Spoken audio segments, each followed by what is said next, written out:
નમસ્કાર, આપની સાથે હું છું લવલીન। બુલેટિનની શરૂઆત મહત્વપૂર્ણ સમાચારોની સાથે કરીશું। અમદાવાદ ઇન્દોર એક્સપ્રેસ વે પર જોખમી મુસાફરીનો એક વિડીયો સોશિયલ મીડિયા પર વાયરલ થઈ રહ્યો છે। ટ્રેક્ટરમાં વિદ્યાર્થીઓની જોખમી આ સવારી સામે આવી છે। મુસાફરી કરતા હોય તેવા દ્રશ્યો સામે આવ્યા। ચાલુ શાળાએ વિદ્યાર્થીઓ ખુલ્લા ટ્રેક્ટરમાં જોવા મળી રહ્યા છે। તો બીજી તરફ જે રીતે આ વિડીયો સામે આવ્યો અને તર્ક વિતર્ક પણ સર્જાઈ રહ્યા છે। છીપડી પાટિયાથી બગડોલ સુધી વિદ્યાર્થીઓની ટ્રેક્ટરમાં જોખમી સવારીના આ દ્રશ્યો સામે આવ્યા છે। કોઈ દુર્ઘટના સર્જાય તો પછી જવાબદાર કોણ, તેને લઈને પણ અનેક સવાલો ઉભા થયા છે। જો કે વિદ્યાર્થીઓને ચાલુ શાળામાંથી ક્યાં લઈ જવામાં આવી રહ્યું છે તે હજુ અકબંધ છે। કોઈ દુર્ઘટના સર્જાય તો પછી જવાબદાર કોણ, તેને લઈને પણ અનેક સવાલો ઉભા થઈ રહ્યા છે। તો વિડીયો સામે આવ્યા બાદ સોશિયલ મીડિયા પર ખૂબ જ વાયરલ થઈ રહ્યું છે। એક તરફ ચાલુ શાળા અને બીજી તરફ જે રીતે વિદ્યાર્થીઓ જતા જોવા મળી રહ્યા છે, કોણ અને બેસાડીને ક્યાં લઈ જવામાં આવી રહ્યું છે તેને લઈને પણ અનેક સવાલો ઉભા થયા।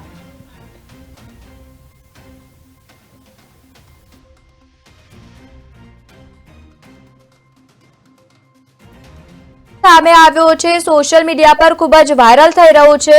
મહત્વનું છે કે વિદ્યાર્થીઓને એકસાથ બેસાડીને લઈ જતા દ્રશ્યો સામે આવ્યા છે। ટ્રેક્ટરમાં વિદ્યાર્થીઓની જોખમી સવારીનો વિડીયો સામે આવ્યો। તો આ જ મુદ્દે વધુ માહિતી સાથે ઇમરાન વોરા ખેડાથી સંવાદદાતા જોડાયા છે। જે ઇમરાન, જે રીતે આ વિડીયો સામે આવ્યો છે, અત્યારે સોશિયલ મીડિયા પર વાયરલ થતાની સાથે જ અનેક સવાલો પણ ઉભા થયા। શું વધુ વિગત?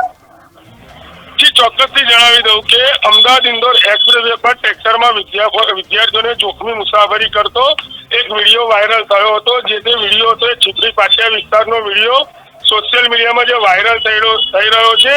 ચાલુ શાળાએ વિદ્યાર્થીઓને ખુલ્લા ટ્રેક્ટરમાં ક્યાંક લઈ જવાઈ રહ્યા હતા, પણ આ જે વિદ્યાર્થીઓને જે ટ્રેક્ટરની અંદર જે જોખમી મુસાફરી કરીને લઈ જવામાં આવી રહ્યા છે એ તે કઈ સ્કૂલના વિદ્યાર્થીઓ છે અને ક્યાંથી ક્યાં લઈ જવાતા હતા તે રહસ્ય હજુ અકબંધ છે। ખાસ કરીને જો મહત્વની વાત કરવામાં આવે તો જો શિક્ષકો દ્વારા આવી રીતે વિદ્યાર્થીઓને જોખમી મુસાફરી કરાવશે અને ક્યાંક અકસ્માત નોતરશે તો તેનો જવાબદાર કોણ રહેશે? જી બિલકુલ, અને ચાલુ શાળાએ વિદ્યાર્થીઓ ખુલ્લા ટ્રેક્ટરમાં જોવા મળી રહ્યા છે, તેને લઈને પણ અનેક સરફિતર સર્જાઈ રહ્યા છે। શું કોઈ પણ પ્રકારનું નિવેદન કોઈ શાળા તરફથી સામે આવ્યું છે કે કેમ? જી ચોક્કસથી જણાવી દઉં કે હાલ તો જે ખુલ્લા ટ્રેક્ટરની અંદર જે જોખમી મુસાફરીમાં વિદ્યાર્થીઓને લઈ જવામાં આવી રહ્યા હતા તેને લઈને હજુ સુધી કઈ શાળાના વિદ્યાર્થીઓ હતા તે હજુ સુધી બહાર આવ્યું નથી।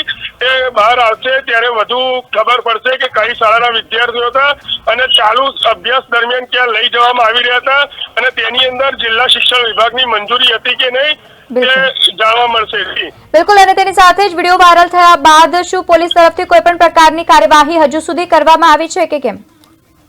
જી ચોક્કસથી જણાવી દઉં કે હાલ તો હજુ સુધી વિડીયો વાયરલ થયે લગભગ 4 થી 5 કલાક થયા ઉપરાંત થયું હોવા છતાં હજુ સુધી એ ટ્રેક્ટર કઈ સ્કૂલમાંથી વિદ્યાર્થીઓને લઈને આવ્યું હતું અને ક્યાં જતું હતું તેને લઈને હજુ પોલીસ પણ તેની તપાસનો ધમધમાટ શરૂ કરેલો છે અને પોલીસના હાથે જો ટ્રેક્ટર આવશે તો પોલીસ દ્વારા પણ કાયદેસરની કાર્યવાહી કરવામાં આવશે। જી બિલકુલ ઇમરાન, આભાર સમગ્ર માહિતી સાથે જોડાવા બદલ। તો જે રીતે અત્યારે આ વિડીયો સામે આવ્યો, સોશિયલ મીડિયા પર વાયરલ થઈ રહ્યું છે।